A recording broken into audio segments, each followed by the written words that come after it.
This Torah class is brought to you by TorahAnytime.com. Okay, good morning everyone. Shalom Aleichem, Bruchim Abam. We're continuing in the Sefer Shoneh Halachos. As you know, Shoneh Halachos is a kitzur of the Mechaber, Ramah, and Mishnah Bruras that are Lamaisa. So it's as close as you can have to what we have, a kitzur Shulchan Aruch that encompasses the psakim of the Mishnah Brura. Last week we were learning about the proper conduct when one goes to the bathroom.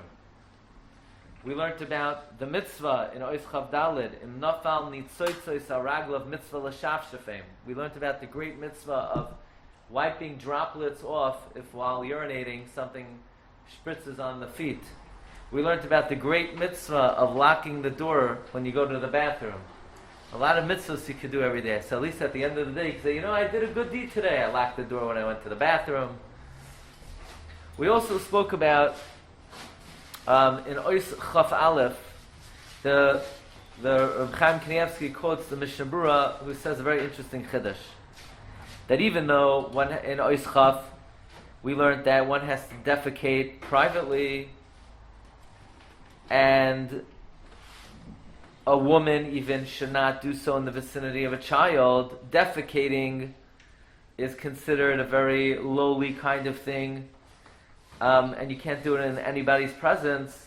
But when it comes to urinating, if a person has the need and he has nowhere to go, it's permitted even in front of a woman, even in front of anybody. Why? Because it's sakana.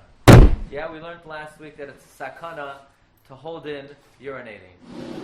So we also learned that the Chazon Ish says that was back in the day when there were two different canals, one for Zera and one for Meiraglayim.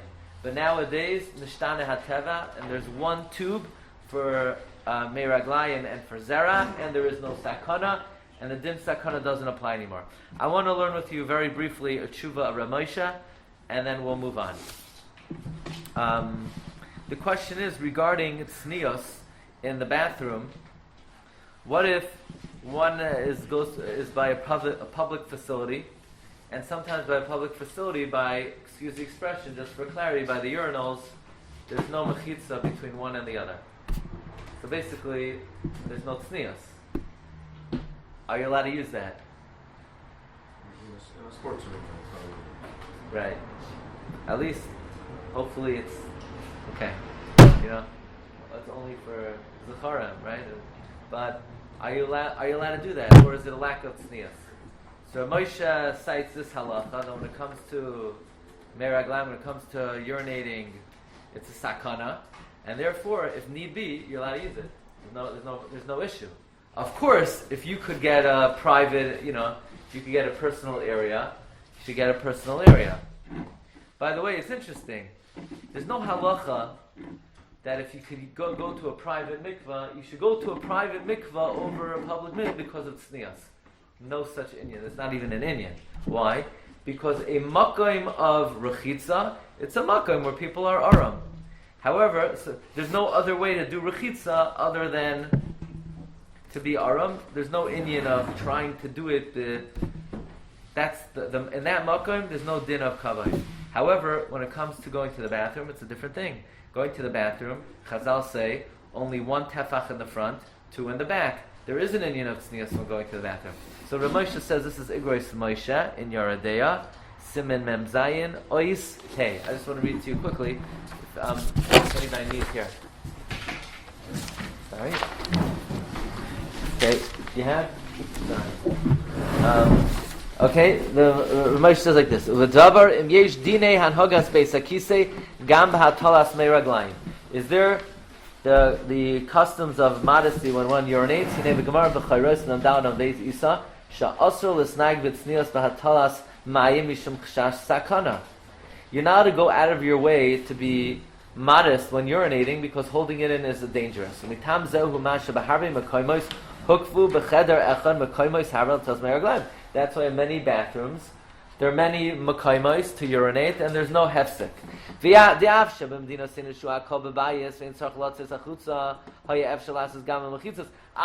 America, they could definitely afford to make mechitzos, but they don't do it. Meaning, why don't they make mechitzas? This way it will be b'tznios, and it won't be sakana. Meaning, even in Jewish makaimas, you could go to the old shuls, and they have, different makaimas, and there's no mechitza. The only mechitza they have is they have a small mechitza between the anoshim and the noshim, but between the makaimas of meraglayim, there are no mechitzas. It's because they're soymech on what we find in Chazal and all the generations. Shaloi hayaf shalahem. It wasn't shaykh for them because it was outdoors. And they're medinos where they still go to the bathroom outside. So again, gam medinos in noegim. When Moshe wrote the tshuva in the public bathrooms by the urinals, there was no interruption. Aval av shula yef shalom sha'asur mikamaka min haroy leilech gam lahatalas mayim lebeis hakisei shenas legdoilem. Rabbi Moshe says, what happens if so look, you should go to a private store. Right. But that might prevent people that are more tired for Gedolim if you have to do Ketana. So but the thing about Gedolim is there's no sakana to hold in Gedolim. There's only sakana to hold in Ketana. So it seems like you should go for it. I think, let's say in an airport, right? I don't know if there's always hefsek makam. I don't remember. Most of the time, there are available spots. Basically, what Moshe says is, if you have the availability, if there's a vacant area where you could do it in complete snios, you should do it. If there's no vacant area, it is not prohibited, it's not usher, it's not a lack of snios to urinate in a way where there's no hefsek mechitzos, because bottom line is, Chazal, we're not masaking that because of sakana. Even though you could ask, we learned last week, it's not a sakana anymore. But still, Chazal, we're not masaking. In other words, let's say somebody's on the road. So, somebody has to urinate, then you have to do that. Okay, let's go back there. Now, this is a very sensitive subject, and I guess I'm somewhat hesitant to put this out. But on the other hand, Torah hi v'limud anu tzarach. We're going to talk about the Gemara Nida. The Gemara Nida writes very harsh language that somebody should not be touching the male organ. In fact, if it's not in the context of going to the bathroom, it is prohibited to touch the male organ. Why? Because it could cause a person to heat up, have improper thoughts, and to be motzei zar levatala. That's what the Gemara says. And the Gemara writes very strong language. The Gemara puts a... I'll tell you what the Shulchan Aruch says. Shulchan Aruch says...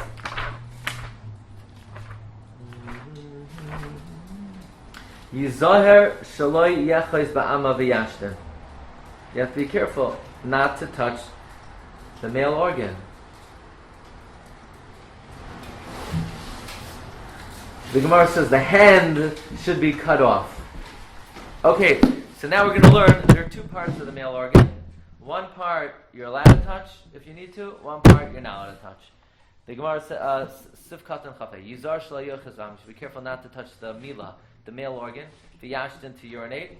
Even though we said that you want to make sure that it goes far away from you so it doesn't spritz on your feet.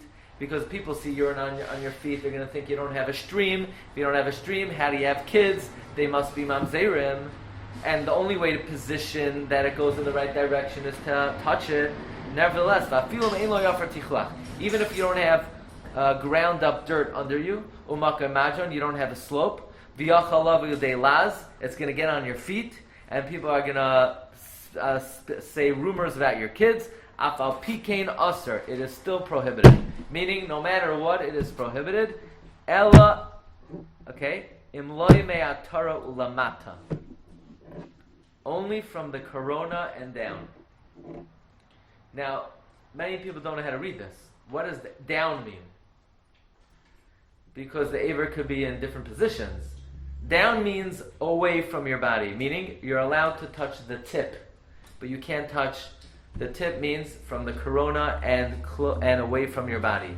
The tip of the male organ, you're allowed to touch the position to urinate. But you cannot touch the part that's closer to the body, because the part that's closer to the body can become in a position of kishoy. It could be in a position of erection. And then That is, it's not permitted for a person to bring that upon themselves. So in order to urinate, one is only permitted to touch the tip, but not the part that's closer to the body.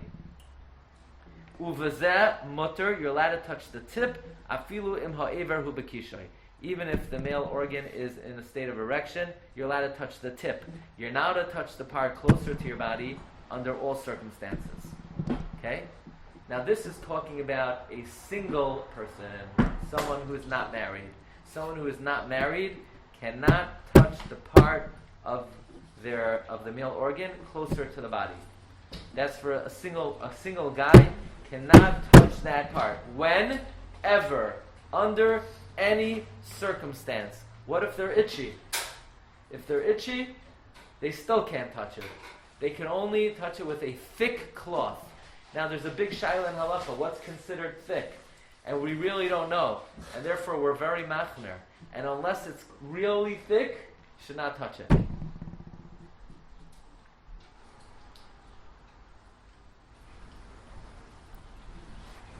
Sivkatan chavav.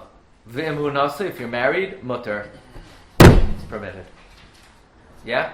However, v'im ishtoi nida, but if your wife is asur, or you're on the road, asur, you're not allowed to.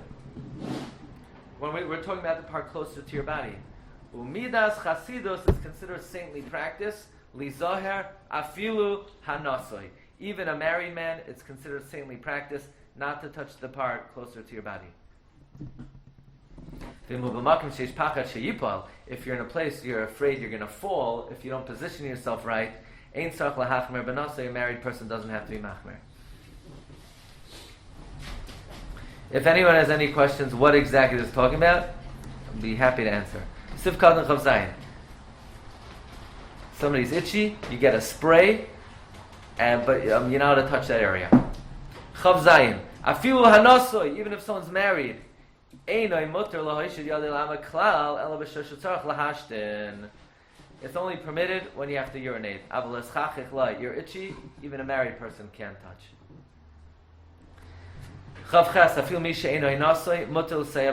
Somebody who's not married, he needs to position himself. He could position the beitzim in order to get the right angle to urinate. Sifkat chavtes al yedei matlis ava, through a thick cloth, mutter lechaz va'ama, you could touch the male organ. V'yesh mefakbekim, is there some question this? Mishum loy bekina b'shir ava, we don't know exactly what thick is. Al yedei hachaluk v'aliyasir, just your shirt or undershirt, definitely not thick enough. A towel, probably okay. Mashotu lamata me'atara, touching the tip, who's dafka l'tzarach lahash, is only to go to urinate. Mutter lisrag zakein hatachta, you're allowed to comb the pubic hairs. Ach shelo yiga az va'ama biyadai, but don't touch the male organ at that time.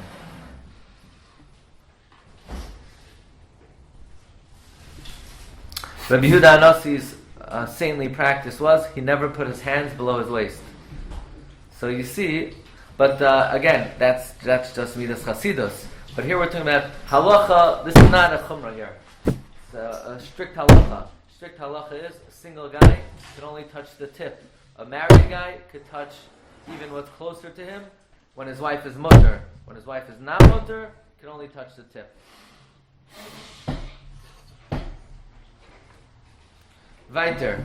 Sivkat Lamed Beis. Asur lamoy lufnoy sahedya neged beis hakneses. You cannot defecate opposite a shul. So this halacha is a little bit academic because we have bathrooms today, and the bathroom serves as a mechitza, so you don't have to really check the direction of the avit of the toilet. Ubeis hamenish. V'chein lo yasa beis hakisa mechuva neged beis hakneses. Don't make a bathroom directly opposite a shul. That's why when we built this beautiful shul over here, we built the bathrooms on the side to make sure that it's not opposite the shul. So you're saying you already built the shul? No, we didn't build the shul yet. We're just joking. And if you still want to dedicate anything, it's still, there are many things that are available. Okay. Weiter. If you build a wall to separate between the partition of the bathroom and the shul, ein lahachmer, there's no problem. So it almost seems like you need a double wall. You need a hefsek mechitza of the Beis HaKisei and then a separate wall.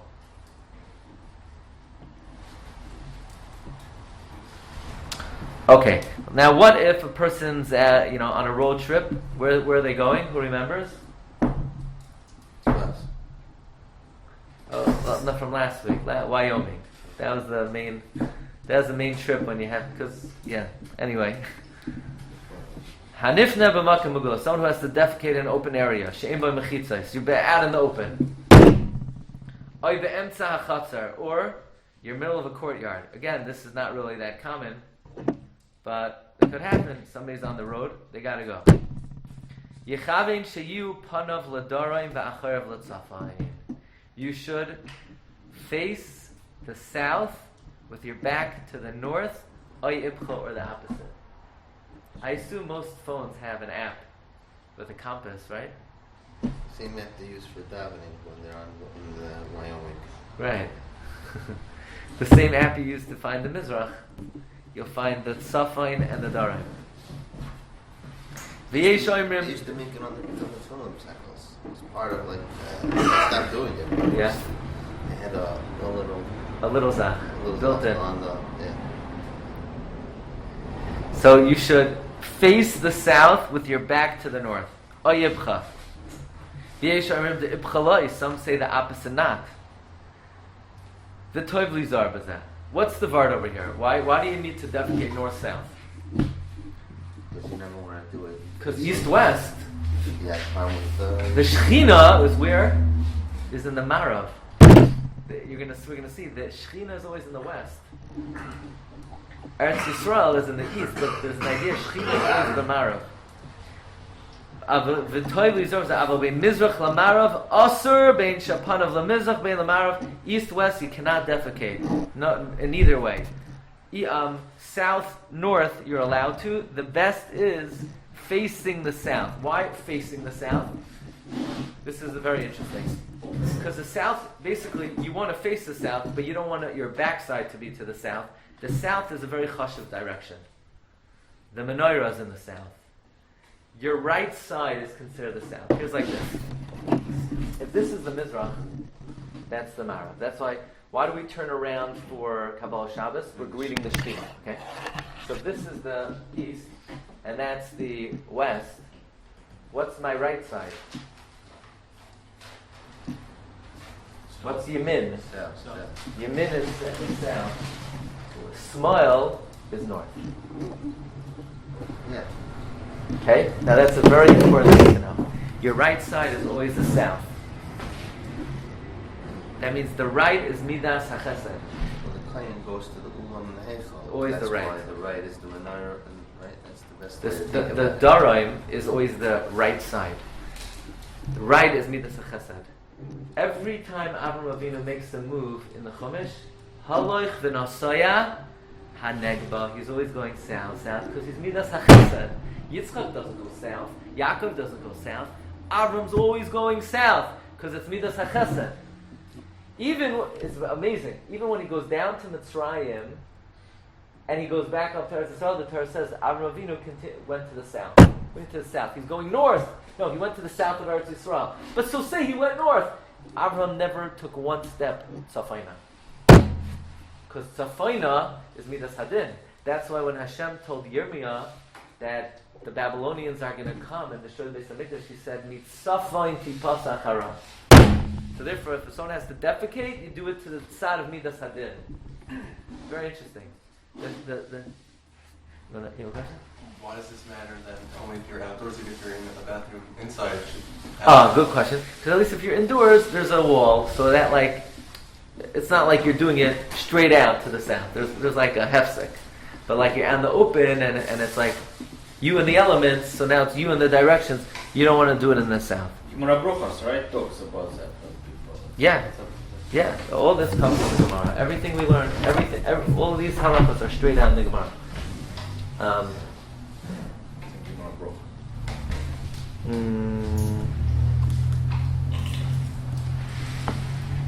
Samach Beis, yeah. Samach Aleph. Very good. Okay, let's just finish this page.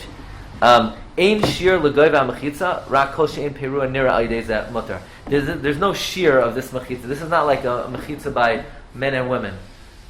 This is as long as the place where the excrement comes out is not seen behind the mechitza, even if it's very low, it's good enough. Last halacha. Hamato mayim b'makom shechav liras harabayis.